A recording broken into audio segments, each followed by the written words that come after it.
রাজধানীর ধানমন্ডি থেকে সাবেক প্রধান বিচারপতি খায়রুল হক গ্রেফতার। ঢাকা ও নারায়ণগঞ্জে মামলা আছে তার বিরুদ্ধে।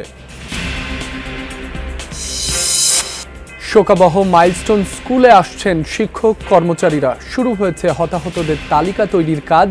দগ্ধদের চিকিৎসায় সিঙ্গাপুরের বিশেষজ্ঞদের সাথে যোগ দেবেন ভারতের ডাক্তাররা। গভীর রাতে হাসপাতালে স্বাস্থ্য পরীক্ষা করিয়ে বাসায় ফিরেছেন বিএনপি চেয়ারপারসন খালেদা জিয়া।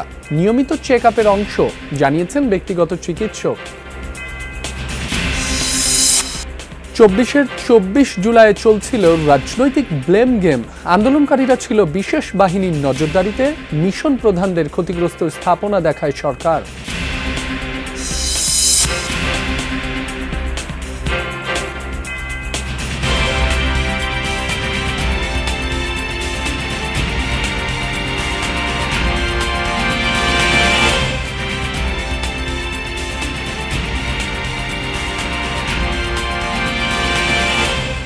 আমন্ত্রণ যমুনা নিউজে, আপনাদের সঙ্গে আছি মাসুম রাব্বি। এতক্ষণ শিরোনাম দেখছিলেন। সাবেক প্রধান বিচারপতি এবিএম খায়রুল হককে গ্রেফতার করা হয়েছে। সকালে রাজধানীর ধানমন্ডির বাসা থেকে তাকে গ্রেফতার দেখায় ডিবি পুলিশ। খায়রুল হকের বিরুদ্ধে ঢাকা ও নারায়ণগঞ্জে 3টি মামলা রয়েছে। দুর্নীতি ও রায় জালিয়াতির অভিযোগে তার বিরুদ্ধে শাহবাগ থানায় মামলা হয় 2024-এর 28 আগস্ট। সুপ্রিম কোর্টের আইনজীবী মুজাহিদুল ইসলাম শাহিন এ মামলা করেন। 25 আগস্ট নারায়ণগঞ্জের ফতুল্লা থানায় হয় আরেকটি মামলা। 13 বছর আগে তত্ত্বাবধায়ক সরকার ব্যবস্থা অসাংবিধানিক ঘোষণা করে রায় দেওয়ার ঘটনায় মামলাটি করেন নারায়ণগঞ্জ জেলা আইনজীবী সমিতির সাবেক সভাপতি ও ফতুল্লা থানা বিএনপির সাধারণ সম্পাদক আব্দুল বারী ভূঁইয়া। সম্প্রতি সাবেক প্রধান বিচারপতি খায়রুল হককে গ্রেফতার ও বিচার দাবিতে সংবাদ সম্মেলন করে জাতীয়তাবাদী আইনজীবী ফোরাম। দেশের বিচার বিভাগ ও গণতন্ত্র ধ্বংসের মূল কারিগর উল্লেখ করে তাকে বিচারের মুখোমুখি করার দাবি জানায় সংগঠনটি। এ বিষয়ে আরও তথ্য জানব সহকর্মী রাব্বি সিদ্দিকীর কাছ থেকে। তিনি আছেন ডিবি কার্যালয়ে। রাব্বি, সাবেক প্রধান বিচারপতিকে এখন কোথায় রাখা হয়েছে? তাকে কোন মামলায় গ্রেফতার দেখানো হবে? আর কটা নাগাদ আদালতে নেওয়া হতে পারে? বিস্তারিত জানাবেন। মাসুম, আসলে কিছুক্ষণ আগেই তাকে গ্রেফতার করা হয়েছে তার যে ধানমন্ডির বাসা, সেই বাসা থেকে। এবং সেই সাথে একটু বলতে চাই যে আমরা কথা বলেছিলাম ঢাকা মেট্রোপলিটন পুলিশ ডিএমপির ডিসি মিডিয়া, তার কাছ থেকে আমরা জানার চেষ্টা করেছিলাম যে আসলে তাকে সুনির্দিষ্ট কোন মামলায় তাকে গ্রেফতার করা হয়েছে। যেহেতু আপনি বলেছেন যে তার বিরুদ্ধে অসংখ্য মামলা এবং তিনি নানান কাজ করে, তিনি যখন প্রধান বিচারপতি ছিলেন তিনি নানান কাজ করে তিনি বিতর্ক তৈরি করেছেন। বিশেষ করে তত্ত্বাবধায়ক সরকার ব্যবস্থা বাতিল, সেই সাথে ক্যান্টনমেন্ট থেকে বিএনপি চেয়ারপারসন খালেদা জিয়াকে উচ্ছেদ করা, শহীদ প্রেসিডেন্ট জিয়াউর রহমানের যে স্বাধীনতার ঘোষক তিনি ঘোষক নন বলে এমন অনেক বিতর্কিত রায় তিনি দিয়েছেন এবং বিতর্কিত বিচারপতি তিনি নিয়োগ দিয়েছেন। নানান কারণে তার বিরুদ্ধে অসংখ্য অভিযোগ এবং সেই অভিযোগে প্রত্যেকটি ঘটনায় তার বিরুদ্ধে মামলা আছে। সুনির্দিষ্ট কোন মামলায় তাকে গ্রেপ্তার করা হয়েছে সেটি জানতে আরও সময়ের প্রয়োজন। এবং আজকে যেহেতু গ্রেপ্তার করা হয়েছে নিয়ম অনুযায়ী বা আইন অনুযায়ী মাসুম 24 ঘন্টার মধ্যে আসামিকে কিন্তু ম্যাজিস্ট্রেট কোর্টে হাজির করতে হয় এবং সে কারণেই কিন্তু তাকে আগামীকাল সকাল 8টার মধ্যে তাকে ম্যাজিস্ট্রেট কোর্টে হাজির করতেই হবে, বাধ্যবাধকতা আছে। আমরা জানার চেষ্টা করছিলাম যে আসলে তার বিরুদ্ধে তো অনেকগুলো অভিযোগ। তিনি ত্রয়োদশ সংশোধনী যে তত্ত্বাবধায়ক সরকার ব্যবস্থা, সেই সংবিধানের তত্ত্বাবধায়ক সরকার ব্যবস্থা ছিল সেটি কিন্তু বাতিল করে রায় দিয়েছিলেন। এছাড়া এই রায়ের পরপরই তিনি আরেকটি কাজ করেছেন, যেটি হচ্ছে যে শহীদ রাষ্ট্রপতি জিয়াউর রহমানের স্বাধীনতার ঘোষক নন, এই কথা বলে কিন্তু তিনি রায় দিয়েছিলেন। তো এই কারণে আসলে তার বিরুদ্ধে অনেকগুলো মামলা এবং আইনজীবীরাও চেয়েছেন তাকে গ্রেফতার করা হোক এবং সেই সকল কিছু মাথায় নিয়েই আসলে তাকে গ্রেফতার এবং তারপরে তাকে রিমান্ডে নেবেন বলে আমরা জানতে পেরেছি। আরও বিস্তারিত আমরা জানবো সময়ের পরে। রাব্বি, আপনাকে ধন্যবাদ। মাইলস্টোন স্কুল অ্যান্ড কলেজে মর্মান্তিক বিমান দুর্ঘটনা 3 দিন পর ক্যাম্পাসে এসেছেন শিক্ষক কর্মকর্তা কর্মচারীরা। সকাল 8টা থেকে ক্যাম্পাসে আসতে শুরু করেন তারা। আকস্মিক দুর্ঘটনা আর হতাহতের ধাক্কা এখনও কাটিয়ে উঠতে পারেননি শিক্ষকরা। শিক্ষার্থী অভিভাবকরাও ট্রমাটাইজ। তাদের সাহস জোগাতে স্কুল কর্তৃপক্ষ কাজ করছে বলেও জানান শিক্ষকরা। সেই সাথে স্কুল কর্তৃপক্ষ গঠিত কমিটি হতাহতদের তালিকা তৈরির কাজ শুরু করেছে। পুরো ক্যাম্পাস এখনো আইন শৃঙ্খলা বাহিনীর নিয়ন্ত্রণে। গণমাধ্যম সহ সর্বসাধারণের প্রবেশ নিষিদ্ধ। তবে কিছু উৎসুক মানুষ আসছেন এখনো। বলছেন গেল কয়েকদিন গণমাধ্যমে খবর দেখে ঘটনার ভয়াবহতা সচক্ষে দেখতে এসেছেন তারা। আমার বাচ্চার মতো বাচ্চা হয় না, আমার বাচ্চাটা একটু ব্যতিক্রম। দুইজনের লাশ নাকি পেয়ে গেছে, আর দুইটা লাশ। আমারটা করবো, আমার বাচ্চা তো আমি চিনি। এখন মনে হবে উপর দিয়ে বিমান উড়ে গেলে এখন পড়তে পারে আমাদের উপর, বা একটা আতঙ্ক সৃষ্টি হবে। ট্যালেন্ট হোক আর যেটাই হোক, এই প্রশিক্ষণ বিমান তো আমার আবাসিক এলাকায় থাকতে পারে না। স্কুলের মধ্যে দিয়ে আমরা বাসায় যাই যে বাচ্চাটা সেফ থাকবে, তাহলে স্কুলেও কি নিরাপদ না? আত্মীয় বাড়িতে যাবো, তো তার জন্য আমি হাউস বিল্ডিং শুনলাম যে হাউস বিল্ডিং থেকে কাছে, তাই হাউস বিল্ডিং নাইমে একটু দেখতে আসলাম যে এখানে কি পরিস্থিতিটা। এদিকে মাইলস্টোন স্কুল অ্যান্ড কলেজে বিমান বিধ্বস্তের ঘটনায় হাসপাতালে কাতরাচ্ছেন আহত দগ্ধ শিক্ষার্থীরা। জাতীয় বার্ন ও প্লাস্টিক সার্জারি ইনস্টিটিউট থেকে সবশেষ আপডেটে জানানো হয় হাসপাতালটিতে ৪৪ জন চিকিৎসাধীন, বেশিরভাগই শিশু। তাদের মধ্যে ৮ জনের অবস্থা আশঙ্কাজনক। সব মিলিয়ে বিভিন্ন হাসপাতালে ভর্তি ৫৭ জন। সিঙ্গাপুর থেকে আসা চিকিৎসকদের সাথে পরামর্শ করে রোগীদের ৩ ক্যাটাগরিতে ভাগ করে চিকিৎসা সেবা দেওয়া হচ্ছে। এদিকে বুধবার রাতে ঢাকায় পৌঁছানো ভারতের চিকিৎসক দল আজ কাজে যোগ দেবে। প্রধান উপদেষ্টার প্রেস উইং থেকে জানানো হয় অগ্নিদগ্ধ ১৩ জনকে হাসপাতাল থেকে ছাড়পত্র দেওয়া হয়েছে, নতুন করে ভর্তি হয়েছে ১ জন।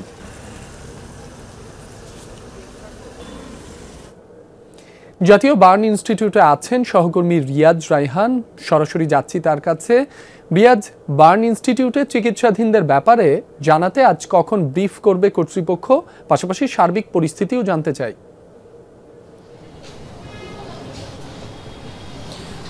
বার্ন ইনস্টিটিউটে মূলত এখন যেটি হচ্ছে, এখানকার পরিচালকের সঙ্গে গতকাল রাতে ভারতের 2টি হাসপাতাল থেকে যে বিশেষজ্ঞ চিকিৎসক এবং নার্স এসেছেন তাদের সঙ্গে বৈঠক চলছে। আমরা অনানুষ্ঠানিকভাবে যেটা জানতে পেরেছি, তাদের সাথে বৈঠকটি শেষ হওয়ার পর মূলত সিঙ্গাপুরের যেই প্রতিনিধি দল চিকিৎসকদের রয়েছেন তাদের সঙ্গেও আরেকটি সভা হওয়ার কথা রয়েছে। এই ত্রিপাক্ষিক অর্থাৎ বাংলাদেশ, ভারত এবং সিঙ্গাপুর, এই যে 3 দেশের বিশেষজ্ঞ চিকিৎসক যারা রয়েছেন তাদের সমন্বয়ে আসলে পরবর্তী চিকিৎসা যে কার্যক্রম সেটি পরিচালিত হবে বলে কয়েকজন চিকিৎসক অনানুষ্ঠানিকভাবে গণমাধ্যমে জানিয়েছেন। তবে আনুষ্ঠানিকভাবে যেহেতু এটি স্পর্শকাতর বিষয়, সুতরাং এটির বিষয়ে কর্তৃপক্ষের বরাত দিয়ে অথবা কর্তৃপক্ষ আনুষ্ঠানিকভাবে যদি না বলেন সেক্ষেত্রে অনুমান নির্ভর করে তথ্য দেওয়ার আসলে সুযোগ নেই। সেই কারণে গতকাল পর্যন্ত চিকিৎসকরা যেটি জানিয়েছেন যে 8 জনের অবস্থা আশঙ্কাজনক, এখন পর্যন্ত আমাদের কাছে সেই তথ্যটি রয়েছে এবং বাকি যারা রয়েছেন তাদেরকেও কারো কারো প্রায় বলতে গেলে 9 থেকে 95% পর্যন্ত দগ্ধ অবস্থায় তারা রয়েছেন। তো আমরা ধারণা করছি হয়তো 12টা নাগাদ সভাটি শেষ হতে পারে এবং তখন 12টার পরে আনুষ্ঠানিকভাবে কর্তৃপক্ষ ব্রিফ করবেন এবং তখন হয়তো জানা যাবে যেই 8 জনের অবস্থা আশঙ্কাজনক বলা হচ্ছিল আইসিইউতে রয়েছেন তাদের কী অবস্থা, আর বাকিদের যাদেরকে বিভিন্ন ওয়ার্ড বা কেবিনে রয়েছে তারা কতটুকু উন্নতি হয়েছে বা পরবর্তী স্বাস্থ্য কার্যক্রম বা চিকিৎসা কার্যক্রম কীভাবে পরিচালিত হবে এবং 2 দেশের সঙ্গে কীভাবে সমন্বয়টি করা হচ্ছে সেটিও জানার সুযোগ থাকবে যদি আনুষ্ঠানিক ব্রিফ করা হয় তখন। রিয়াজ, আপনি থাকুন সেখানে। পরবর্তীতে ব্রিফিংয়ের সময় আপনার মাধ্যমে আবারও দর্শকদের আপডেট জানিয়ে দিব। আপনাকে ধন্যবাদ। যান্ত্রিক ত্রুটির কারণে ঢাকাগামী বিমান বাংলাদেশের একটি ফ্লাইট মাঝপথ থেকে ফেরত গেছে চট্টগ্রাম বিমানবন্দরে। বিষয়টি নিশ্চিত করেছেন শাহ আমানত আন্তর্জাতিক বিমানবন্দরের জনসংযোগ কর্মকর্তা। তিনি জানান, দুবাই থেকে আসা বিমান বাংলাদেশের ফ্লাইট BG148 সকাল 7টায় চট্টগ্রামে অবতরণ করে। এরপর 287 জন যাত্রী নিয়ে ঢাকার উদ্দেশ্যে ছেড়ে যায়। মাঝপথে যান্ত্রিক গোলযোগ দেখা দিলে আবারও ঘুরে শাহ আমানত আন্তর্জাতিক বিমানবন্দরে ফিরে যায় ফ্লাইটটি। পরে নিরাপদে সরিয়ে নেওয়া হয় বিমানের যাত্রীদের। গভীর রাতে হাসপাতালে স্বাস্থ্য পরীক্ষা করিয়ে আবার বাসায় ফিরেছেন বিএনপি চেয়ারপারসন খালেদা জিয়া। বুধবার দিবাগত রাত 2:52 তিনি গুলশানের বাসায় পৌঁছান। এর আগে রাত 1:15টার পর গুলশানের বাসভবন ফিরোজা থেকে এভারকেয়ার হাসপাতালে যান খালেদা জিয়া। তার ব্যক্তিগত চিকিৎসক অধ্যাপক AZM জাহিদ হোসেন জানান, মেডিকেল বোর্ডের চিকিৎসকদের পরামর্শ অনুযায়ী কিছু পরীক্ষা করানোর জন্য বিএনপি চেয়ারপারসনকে হাসপাতালে নেওয়া হয়েছিল। এভারকেয়ার বিশেষজ্ঞ চিকিৎসক অধ্যাপক শাহাবুদ্দিন তালুকদারের নেতৃত্বে একটি মেডিকেল বোর্ডের অধীনে চিকিৎসাধীন আছেন খালেদা জিয়া। এবছরের ৮ জানুয়ারি উন্নত চিকিৎসার জন্য লন্ডনে নেওয়া হয় বিএনপি চেয়ারপারসনকে। লন্ডন ক্লিনিকে টানা ১৭ দিন চিকিৎসাধীন থাকার পর ২৫ জানুয়ারি ছেলে তারেক রহমানের বাসায় যান তিনি। দীর্ঘ ৪ মাস পর গত ৬ মে লন্ডন থেকে দেশে ফিরেন খালেদা জিয়া।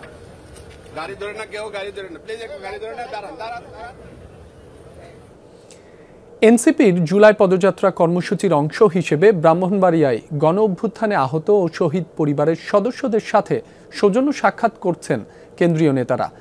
এরপর শহরের কাউতলী এলাকা থেকে বের হবে পদযাত্রা। বিভিন্ন সড়ক ঘুরে আব্দুল কুদ্দুস মাখন পৌর মুক্ত মঞ্চ ময়দানে গিয়ে শেষ হবে পদযাত্রা। সেখানে আয়োজিত সমাবেশে বক্তব্য দেন নেতারা। এরই মধ্যে সমাবেশস্থলে জড়ো হতে শুরু করেছেন স্থানীয় নেতাকর্মী ও সমর্থকরা। কর্মসূচি ঘিরে জোরদার করা হয়েছে নিরাপত্তা। ব্রাহ্মণবাড়িয়ায় কর্মসূচি শেষে হবিগঞ্জের উদ্দেশ্যে রওনা হবে এনসিপির জুলাই পদযাত্রার গাড়ি বহর। ঠিক ১ বছর আগে রাজনৈতিক দোষারোপ তখন চরমে। অন্যদিকে কড়া কারফিউ ধীরে ধীরে শিথিল হতে শুরু করলে স্বস্তি ফেরে জনজীবনে। এদিকে স্বল্প পরিসরে ইন্টারনেট চালু হলেও সীমাবদ্ধ ছিল সামাজিক যোগাযোগ মাধ্যমের ব্যবহার। সহিংসতার ক্ষতচিহ্ন বিদেশি কূটনীতিকদের দেখাতে বিশেষ পরিদর্শন কর্মসূচির পরিকল্পনা করে শেখ হাসিনা সরকার। সারা দেশে সেনা মোতায়েন হয় জোরদার। অন্যদিকে আন্দোলনরত শিক্ষার্থীরা বিশেষ বাহিনীর নজরদারিতে। আহমেদ রেজার প্রতিবেদনে বিস্তারিত। সকাল ১০টায় কিছু সময়ের জন্য শিথিল হয় কারফিউ, কিন্তু রাজধানী জুড়ে পুরোপুরি স্বাভাবিক ছিল না কিছুই। ২২ জুলাই ২০২৪ ইন্টারনেট সেবা সীমিত পরিসরে চালু হলেও সামাজিক যোগাযোগ মাধ্যম ব্যবহারে ছিল সীমাবদ্ধতা। এই দিনেই ঢাকায় নিযুক্ত ৪৯ দেশের কূটনীতিকদের নিয়ে ঘুরে দেখানো হয় মিরপুর মেট্রো রেল, বিটিভি, স্বাস্থ্য অধিদপ্তর সহ বিভিন্ন স্থাপনার ধ্বংসযজ্ঞের চিহ্ন। রাষ্ট্রীয় অতিথি ভবনে পররাষ্ট্রমন্ত্রী বলেন, বিশ্ব দেখেছে কারা সহ্য করতে পারে না দেশের অর্জন। জঙ্গি গোষ্ঠী দেশের ইস্যু নিয়ে বিদেশি গণমাধ্যমে তথ্য সরবরাহ ও প্রচারের ক্ষেত্রে নেওয়া হয় বিশেষ সতর্কতা। খোদ তৎকালীন প্রধানমন্ত্রী শেখ হাসিনা এডিটর্স গিল্ডের সাথে বৈঠক করে এ সম্পর্কিত নির্দেশনা জারি করেন। এদিন সরকার জানায়, সংযুক্ত আরব আমিরাতে বিক্ষোভের দায়ে শাস্তি পাওয়া ৫৭ বাংলাদেশি প্রবাসীর বিষয়ে কোনো হস্তক্ষেপ করবে না সংশ্লিষ্ট মন্ত্রণালয়। উল্টো প্রবাসী কল্যাণ প্রতিমন্ত্রী এই ঘটনার দায় চাপান বিএনপি জামাতের উপর। আওয়ামী লীগের সাধারণ সম্পাদক ওবায়দুল কাদের বলেন, বিএনপি জামাত দেশে যে অগ্নি সন্ত্রাস ও ধ্বংসলীলা চালিয়েছে তা ঐক্যবদ্ধভাবে প্রতিরোধের বিকল্প নেই। সাবেক স্বরাষ্ট্রমন্ত্রী আসাদুজ্জামান খান হুঁশিয়ারি দেন, সরকারি সম্পদ ধ্বংস ও হত্যার সাথে যারা জড়িত তাদের চিহ্নিত করে কঠোর শাস্তির আওতায় আনা হবে। সবকিছু থেকে জনদৃষ্টি ভিন্ন দিকে নিতে বিএনপিকে দোষারোপ করছে সরকার। এমন অভিযোগ করে বিএনপি মহাসচিব চলমান সংকটের রাজনৈতিক সমাধান আশা করেন। আমরা বারবার করে তাদের কাছে অনুরোধ করেছি যে আপনারা এটাকে রাজনৈতিকভাবে সমাধান করার চেষ্টা করুন। কোটা সংস্কার আন্দোলনের নামে বিভিন্ন সরকারি স্থাপনায় ভাঙচুর, সহিংসতা ও নাশকতামূলক কর্মকাণ্ডে জড়িতদের শনাক্তে তৎপরতা চলছে বলে জানান সাবেক ডিএমপির অতিরিক্ত কমিশনার হারুনুর রশিদ। আন্দোলনের নেতৃত্বদানকারী সমন্বয়করা তখন আইন শৃঙ্খলা বাহিনীর নজরদারিতে। আমাদেরকে তারা নজরদারি করা থেকে শুরু করে সব কিছু কন্ট্রোল করা, কীভাবে কি তারা তাদের সর্বোচ্চ চেষ্টা চালিয়েছে। আমাদের মাথায় জাস্ট একটা জিনিস ছিল, আমাদের সিচুয়েশনটা আমরা ডিল করে এই ফাঁদ থেকে বের হওয়া এবং আমাদের আন্দোলনটা কন্টিনিউ রাখা। আমরা আসলে এই ঘটনাগুলো জানতাম না, মানে আমাদেরকে আসলে জানানো হতো না। আমাদের ফোন সিজ করা হয়েছে, আমাদের ইন্টারনেট থেকে আমাদেরকে কমপ্লিটলি স্ক্রিন আউট করা হয়েছে। নাহিদের সাথে যে ঘটনাটি হয় এরপর দিনই হচ্ছে আবার আমি নাহিদের বাবা এবং সার্জিস আমরা 3 জন মিলে আমরা সিআইডি অফিসে যাই, ডিবি অফিসে যাই। জনজীবন স্বাভাবিক রাখতে টহল জোরদার করে বর্ডার গার্ড বাহিনী। প্রস্তুত ছিল বিজিবির ডগ স্কোয়াডও। তল্লাশিও অব্যাহত রাখে বিজিবি সদস্যরা। পুলিশ ও সেনাবাহিনীর যৌথ টহল চলছিল দেশ জুড়ে। চট্টগ্রাম, রাজশাহী, খুলনা, কুমিল্লায় ফাঁকা রাস্তায় ছিল টহল ও চেকপোস্ট। জরুরি সেবায় কেবলমাত্র চালু ছিল কিছু পরিবহন। Ahmed Reza, Jamuna news, Dhaka. Milestone school and কলেজের শিক্ষিকা মাহরিন চৌধুরীর সমাধিতে পুষ্পস্তবক অর্পণ করেছে বাংলাদেশ বিমান বাহিনী। ঢাকার উত্তরায় বিমান বিধ্বস্তের ঘটনায় শিক্ষার্থীদের জীবন বাঁচাতে গিয়ে প্রাণ হারান তিনি। বুধবার নীলফামারী জলঢাকা পৌরসভার বগুলাগাড়ি গ্রামে বিমান বাহিনী প্রধান air chief marshal Hasan Mahmud খানের পক্ষ থেকে শ্রদ্ধা জানানো হয়। বাংলাদেশ বিমান বাহিনীর অফিসিয়াল ফেসবুক পেজের এক পোস্টে এই তথ্য জানানো হয়। এছাড়াও বলা হয়, শিক্ষিকা মাহরিন চৌধুরী মানবিকতা, সাহসিকতা ও দায়িত্ববোধের এক উজ্জ্বল দৃষ্টান্ত। নিজের জীবন উৎসর্গ করে যেভাবে তিনি কোমলমতি শিক্ষার্থীদের রক্ষা করেছেন তা চিরকাল সকলের হৃদয়ে শ্রদ্ধার সঙ্গে স্মরণীয় হয়ে থাকবে। এ সময় বিমান বাহিনীর প্রতিনিধি দল মাহরিন চৌধুরীর আত্মার মাগফিরাত কামনা করে এবং তার পরিবারের প্রতি গভীর সমবেদনা জানান। সেনা কর্মকর্তা হতে চেয়েছিল উক্কো চিংমারমা, সেজন্য ক্যাডেট কোচিংও করছিল মাইলস্টোন স্কুলের 7ম শ্রেণীর এই ছাত্র। বিমান বিধ্বস্তের ঘটনায় সব স্বপ্ন শেষ। আগুনে পুড়ে একমাত্র সন্তানের করুণ মৃত্যুতে নির্বাক হতভাগ্য মা বাবা। উন্নত পড়ালেখার জন্য রাঙামাটি থেকে ঢাকা পাঠিয়েছিলেন ছেলেকে, কিন্তু ফিরল নিথর দেহ। মা বাবার একমাত্র সন্তান উকো চিংমারমা। বাবা মা প্রকৌশলী বানাতে চাইলেও ছেলের ইচ্ছা সেনা কর্মকর্তা হবে। সে স্বপ্ন পূরণে ছেলেকে রাঙামাটি থেকে নিয়ে ভর্তি করান ঢাকার উত্তরায় মাইলস্টোন স্কুল অ্যান্ড কলেজে। হোস্টেলে থেকে চলছিল ক্যাডেট কোচিংও, কিন্তু বাবা মা ছেলে কারো স্বপ্নই পূরণ হলো না। সে চলে গিয়েছিল ঢাকায় ক্যাডেট কোচিংয়ের উদ্দেশ্যে, যে সে একজন ক্যাডেট হবে, বাট তার স্বপ্নটা পূরণ হয়নি, অকালেই সরে গেল। বড় একটি প্রতিষ্ঠানটা তার আক্রোশে গেল। উকোচিংয়ের বাড়ি রাঙামাটির রাজস্থলী বাঙ্গালহালিয়া ইউনিয়নের কলেজ পাড়ায়। তার বাবা উষায় মং রাজস্থলী উপজাতীয় আবাসিক উচ্চ বিদ্যালয়ের শিক্ষক, মা তেজিপ্রু মার্মা বান্দরবানের রুমা সরকারি প্রাথমিক বিদ্যালয়ের শিক্ষক। মরদেহ গ্রামে নেয়ার পর সবার চোখের জলে শেষ বিদায় জানায় 7ম শ্রেণীর এই মেধাবী ছাত্রকে। উচ্চশিক্ষার কারণে বান্দরবান ক্যাম্প পাবলিক থেকে সে ঢাকা মাইলস্টোনে গিয়েছে। আকস্মিকভাবে মৃত্যুর কারণে অত্র এলাকার লোকজন শোকাহত। বিমান বিধ্বস্ত হওয়ার সময় উকোচিং শ্রেণীকক্ষে ছিল। মুমূর্ষু অবস্থায় তাকে নেওয়া হয় জাতীয় বার্ন ও প্লাস্টিক সার্জারির ইনস্টিটিউটে। তার শরীরের 70% পুড়ে গিয়েছিল। অনেক ছোটবেলা থেকে আমাদের বন্ধু ছিল, সবাই বলতো সে অনেক শান্ত। ও যখন ছুটিতে আসতো আমি ওর বাসায় বেশিরভাগই যেতাম। আল আমিন শিকদার, যমুনা নিউজ। নাটোরের বড়াই গ্রামে ভয়াবহ সড়ক দুর্ঘটনায় 8 জন নিহতের ঘটনায় দায়ের করা মামলায় গ্রেফতার ট্রাক চালক মহিরুদ্দিনকে আজ আদালতে তোলা হবে। গত রাতে সদর উপজেলার বামনডাঙ্গা থেকে মহিরুদ্দিনকে গ্রেফতার করে র্যাব। এর আগে দুর্ঘটনায় নিহত জাহিদ হোসেনের স্বজন নজরুল ইসলাম বাদী হয়ে বড়াইগ্রাম থানায় সড়ক নিরাপত্তা আইনে মামলা করেন। গতকাল নাটোরের বড়াই গ্রামে বনপাড়া হাটিকুমরুল মহাসড়কে ট্রাক মাইক্রোবাস মুখোমুখি সংঘর্ষে একই পরিবারের 7 জন সহ 8 জনের প্রাণ যায়। নিহতদের বাড়ি কুষ্টিয়ার দৌলতপুরে। অসুস্থ আত্মীয়কে দেখতে কুষ্টিয়া থেকে মাইক্রোবাসে সিরাজগঞ্জ যাচ্ছিলেন তারা। গাজায় তীব্র খাদ্য সংকটে প্রাণহানি বেড়েই চলেছে। অপুষ্টিতে ভুগে একদিনে মৃত্যু হয়েছে আরও 10 জনের। গাজার স্বাস্থ্য মন্ত্রণালয় নিশ্চিত করেছে এই তথ্য। গত 21 মাসে উপত্যকায় খাদ্যাভাবে প্রাণহানি দাঁড়িয়েছে 111 জনে। চলতি বছরই অপুষ্টিতে মারা গেছে 5 বছরের কম বয়সী 21 শিশু। দুর্ভিক্ষের মধ্যেও ত্রাণ সংগ্রহকারীদের ওপর হামলা চালিয়ে যাচ্ছে ইসরায়েল। বুধবারও তেল আবিব নিয়ন্ত্রিত ত্রাণ কেন্দ্রে গিয়ে মৃত্যু হয়েছে 34 ফিলিস্তিনির। গাজার মানবিক সংকট নিয়ে বিবৃতি দিয়েছে Mercy Corps, Norwegian Refugee Council, Refugees International সহ 111টি সংগঠন। জানিয়েছে উপত্যকার ঠিক বাইরেই আটকে আছে শত শত টন খাদ্যপণ্য, বিশুদ্ধ পানি ও চিকিৎসা সামগ্রী। তবে সেই ত্রাণ বিতরণের অনুমতি দেয়া হচ্ছে না স্বেচ্ছাসেবীদের। সামরিক শক্তিমত্তা জানান দিতে বড় পরিসরে নৌমহড়া শুরু করেছে রাশিয়া। বুধবার একই সাথে 4টি সাগরে সামরিক মহড়া শুরু করেছে মস্কো নৌবহর। অংশ নেয় 150-র বেশি নৌবাহিনী জাহাজ, 120টির বেশি সামরিক বিমান সহ 15,000-এর বেশি সেনা সদস্য। মস্কো নিয়মিত মহড়া দাবি করলেও এই সামরিক মহড়াকে ঘিরে কপালে চিন্তার ভাঁজ পড়েছে নেটো দেশগুলোর নেতাদের।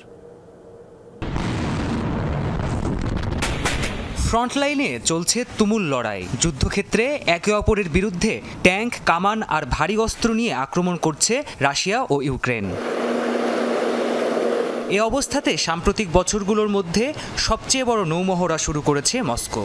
একসাথে আর্কটিক থেকে শুরু করে বাল্টিক, প্রশান্ত ও ক্যাসপিয়ান সাগরে চলছে বড় পরিসরের এই সামরিক শক্তি প্রদর্শন। বিশেষ এই নৌমহড়ার নাম রাখা হয়েছে জুলাই স্টর্ম, যাতে অংশ নিচ্ছে সাবমেরিন আর ডিস্ট্রয়ার সহ মোট 150-র বেশি সামরিক নৌযান। অংশ নিচ্ছে কমপক্ষে 120টির বেশি সামরিক বিমান, 10টি মিসাইল সিস্টেম এবং 15,000-এর বেশি সেনা সদস্য।